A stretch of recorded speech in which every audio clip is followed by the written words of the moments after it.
Hello friends, Mom's Square channel today আপোনালোকক পুনৰবাৰ স্বাগতম জনাইছো। আজি আপোনালোকৰ মাজলৈ লৈ আহিছো এটা খুবেই সাধাৰণ ৰেচিপি। আশা কৰো আপোনালোকে ভাল পাব।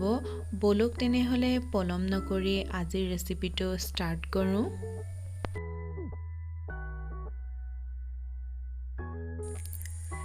এতিয়া এটা পিয়াজ এনেদৰে কাটি লৈছো, নাৰিকল ৰুকনাত অলপমান এনেদৰে ৰুকি লৈছো। মাছ কেইপিছত হালধি আৰু নিমখ লগাই থোৱা হৈছে। 7টামান শুকান জলকীয়া, ধনিয়া পাউডাৰ, জিৰা আৰু মেথি গুটি আধা চামুচ আৰু 2 চামুচ জোখৰ চাউল আৰু দালি লোৱা হৈছে এনেদৰে। এতিয়া গেছটো জ্বলাই কেৰাহীখন এনেদৰে পাতি লৈছো আৰু অলপ গৰম হোৱাৰ পাছত 3 চামুচ জোখৰ মিঠাতেল এনেদৰে ঢালি দিছো আৰু তেলখিনি অলপ গৰম হ'বলৈ দিছো।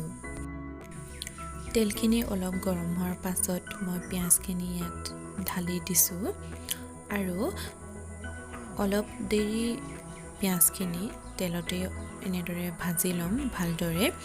ইয়াৰ পাছত মই ৰুকি ৰখা নাৰিকলখিনি ইয়াৰ লগত এড কৰি দিছো আৰু যেতিয়ালৈকে ব্ৰাউন কালাৰ নহয় তেতিয়ালৈকে এনেদৰে ভাজি ৰাখিম।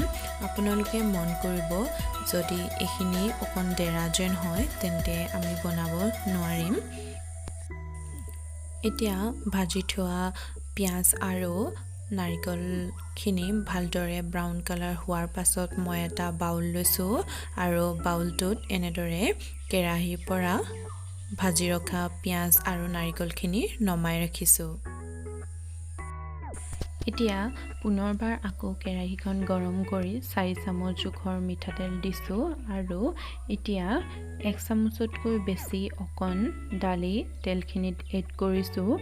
মই যে ৰাখি থৈছিলো আধা চামুচ জোখৰ ধনিয়া পাউডাৰ, মেথি গুটি আৰু জিৰা আৰু লগতে শুকান জলকীয়া কেইটা ইয়াত এড কৰি দিছো। এতিয়া এইখিনি মই অলপ সময় কাৰণে ধুনীয়াকৈ ভাজি লম।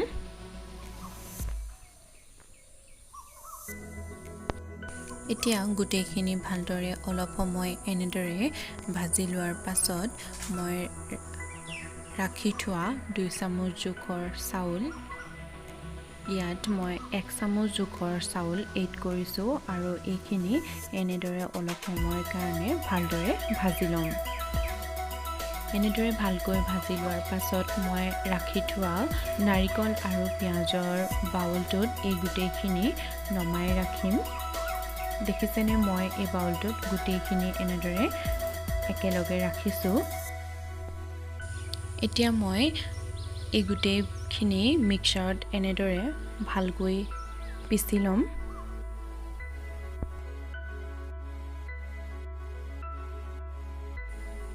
এইখিনি মই ভালদৰে মিক্সাৰত পিচি ল'লো। এতিয়া এনেদৰে মই বাউলটোত ৰাখি ল'ম। আকৌ এখন কেৰাহী গৰম কৰিছো আৰু 4 চামুচ জোখৰ তেল দিছো। এয়া আধা চামুচ জোখৰ মেথি গুটি দিছো। লগতে মই 1 চামুচ জোখৰ দাইলখিনি ইয়াত এড কৰিছো। এতিয়া এইখিনি অলপ সময়ৰ কাৰণে এনেদৰে ভালকৈ ভাজি ল'ম। এতিয়া এনেদৰে ভালকৈ ভাজি লোৱাৰ পাছত মই মিক্স কৰি ৰখা পেষ্টটো ইয়াত এড কৰি দিছো আৰু এতিয়া অকণ সময়ৰ কাৰণে এনেদৰে ভাজি ল'ম। আমি এনেদৰে ভাজিম যাতে গোটেই পেষ্টটোৱে তেলখিনি এবজৰ্ব কৰি লয়।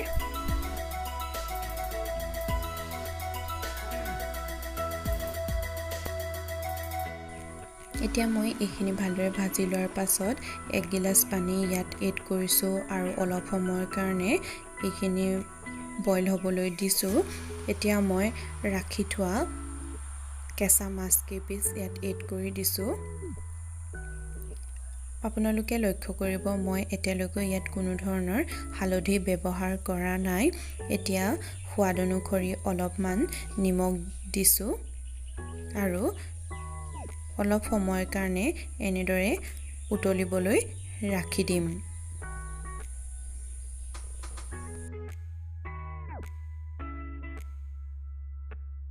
এয়া চাওক মাছ কেইপিচ ভালদৰে উতলি আছে। ক্ষমা কৰিব, মই 2 পিচ মাছ এড কৰাৰ পাছত আৰু এপিচ মাছ এড কৰিলোঁ। সেয়া দেখাবৰ বাবে থাকি গ'ল। এতিয়া এইখিনি ভালদৰে সিজাৰ পাছত মই তেজপাত দুখিলা ইয়াত ধুনীয়াকৈ এড কৰি দিছোঁ আৰু এয়া ৰেডি হৈ গ'ল বুলি ক'ব পাৰি। এয়া চাওক ধুনীয়াকৈ সিজাৰ পাছত মই গেছটো অফ কৰি অলপ সময়ৰ বাবে নমাই ৰাখিছোঁ গেছটোৰ পৰা। এয়া মাছৰ কাৰী ৰেডি হৈ গ'ল। আজি যদি ভিডিঅ'টো ভাল লাগিলে প্লিজ লাইক আৰু শ্বেয়াৰ কৰিব। আপুনি যদি মোৰ চেনেলৰ নতুন হয় প্লিজ ছাবস্ক্ৰাইব কৰিব নাপাহৰিব। লগতে বেল আইকনটো প্ৰেছ কৰি দিব। আহিবলগীয়া নটিফিকেশ্যনসমূহ পাব। আপোনালোকৰ এটা ছাবস্ক্ৰাইবে মোক উৎসাহিত কৰি যাব। ভিডিঅ'টো চোৱাৰ বাবে বহুত বহুত ধন্যবাদ।